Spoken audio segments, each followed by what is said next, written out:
Good morning students. Today we are going to see the continuation of lesson 2 mind maps. Already we have learned the secondary categorization of mind maps. So you will be having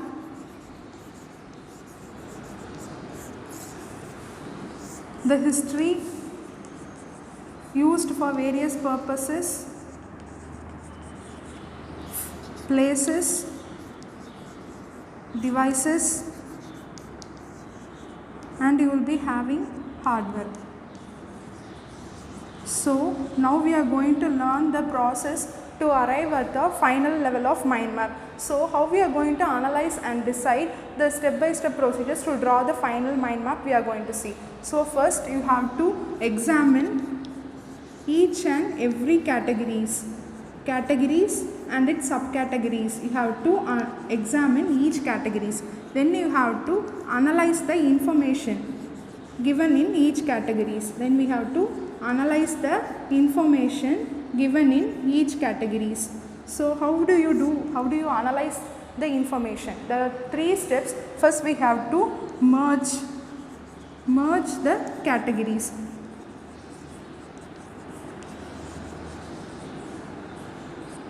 See, here you have used in various places, used in various devices, and used for various purposes.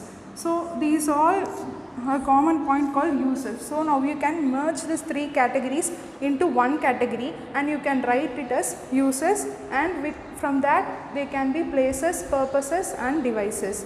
So we can merge these 3 categories into a single category and we can write. So first we can merge the categories, then we can drop some unwanted categories. So what is meant by drop? Here if you see, the purchase of computers is an unwanted topic. So always if you think of computer, you will be thinking only how it will be used and what is the history and what is the working condition of the computer. So we can neglect this purchase. So we can drop any unwanted categories in the final level of mind map. Then third thing, then we have to decide whether more information is to be added.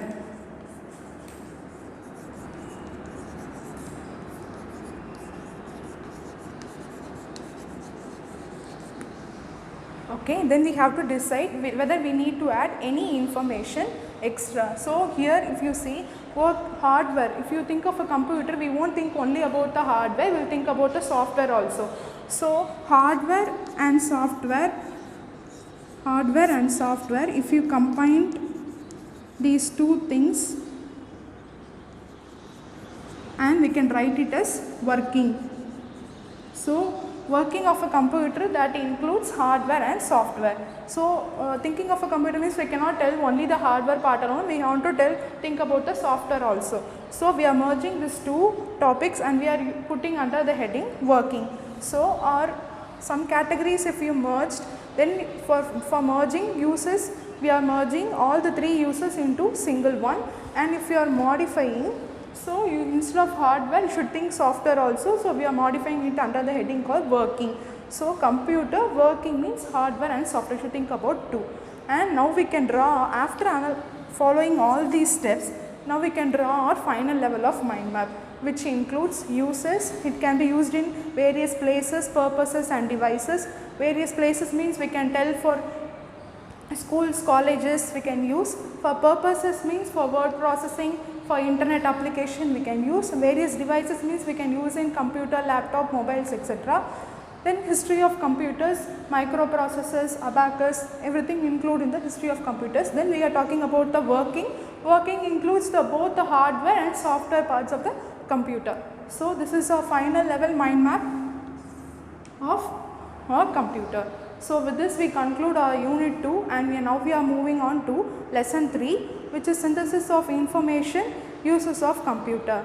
So in this unit we are going to see synthesis of information and uses of computer. So what do you mean by the word synthesis? Synthesis is nothing but the step-by-step process of collecting data from various resources. So how we do is, first we have to gather information from various resources. Okay, then we have to organize the information. So organizing means we have to organize how to which category it's belong. So usually it is represented using mind maps. Then we have to see to which category the information we organized is belong to. We have to find the category and we have to organize the information to their respective category. So this is called synthesis of information. So a computer can be used for various purposes. So some computers they require internet connection to run, and some computers they don't require internet connection. Once they are installed to a computer, then we can work independently. Then some applications are embedded into some electronic devices, and some applications they are used for some special purposes. So in this lesson we are going to see all the uses of computer. So some computers they do not require internet connection to run, they are called standalone applications. Some applications they require internet connection, so they are called internet applications. And some applications are embedded into some any electrical device, so they are called as embedded applications. And some applications are used for special purposes, so they are called special purpose applications. Now we are going to see in detail of each application. Okay students, now we are going to see about standalone applications. What is meant by standalone applications? Standalone applications are the one which can be installed and can be used without.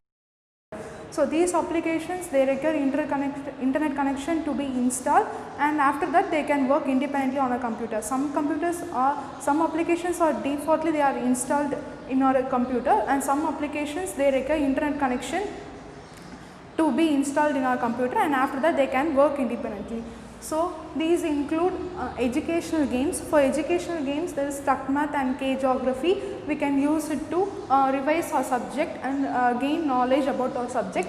For office use we are having MS Office and LibreOffice. So for office we can write a document, we can prepare presentation, we can create a spreadsheet using this standalone applications. Then for multimedia we are using for Movie Maker. For multimedia we can play music, we can listen, we can edit photo and any video using this multimedia applications. And for programming applications like Scratch, they are also known as the standalone applications.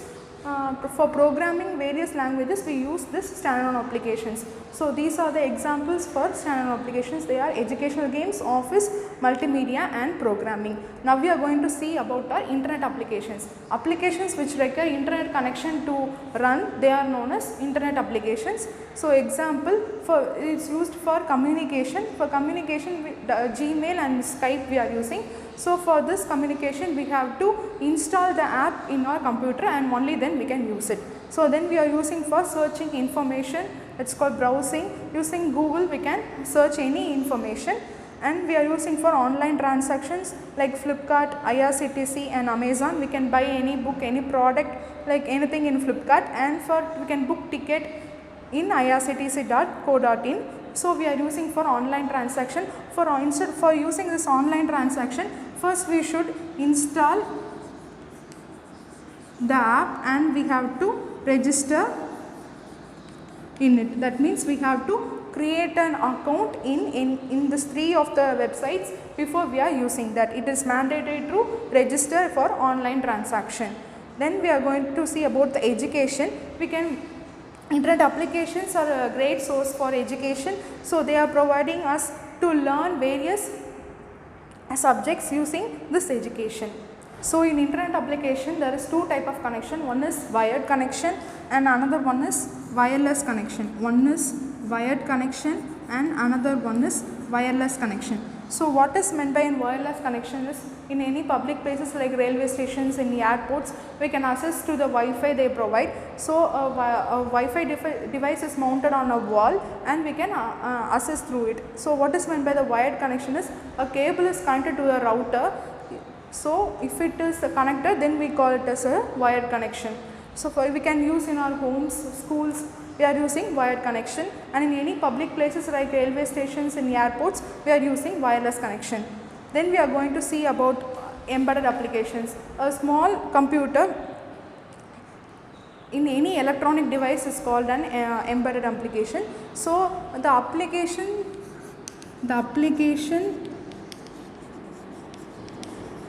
on the small computer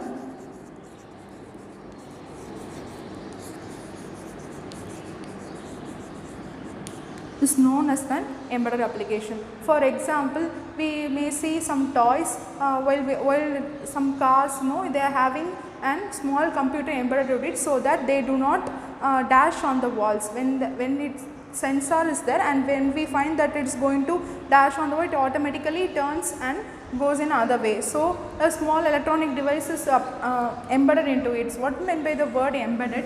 Embedded is nothing but some small computer is put into an electrical device.